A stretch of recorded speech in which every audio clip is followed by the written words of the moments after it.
বিয়ের পূর্বে কোন মেয়ের সাথে কথা বলবি না, খবরদার, তোর যোগ্যতা নেই ওর সাথে কথা বলার। তুই কে রে? বামন হয়ে চাঁদের দিকে হাত বাড়াবি না।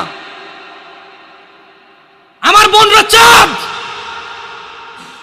ওয়াল্লাহি যেদিন ইসলামী শাসন আসবে, যেদিন ইমাম মেহেদী আসবে, যেদিন ঈসা আলাইহিস সালাম আবার আসবে, ওনার বন্ধের উপর যারা হাত দেবে উনি হাত কেটে ফেলবে। তুই বামন হয়ে চাঁদের দিকে হাত বাড়াইস না। আমার বোনরা চাঁদ। ইসলাম মেয়েদেরকে চাঁদ বলেছে আর তোকে বামন বলেছে। বেটা তুই বেটা ছেঁড়া খাতায় শুয়ে লাখ টাকার স্বপ্ন দেখিস, বিয়ের আগে মেয়ের গায়ে হাত দিস? তোর সাহস কত? তোর সাহস কত? তুই জানিস না মুহাম্মদ সাল্লাল্লাহু আলাইহি সাল্লাম বলছে নেক স্ত্রী দুনিয়াতে যা আছে ওর চেয়ে বেশি উত্তম।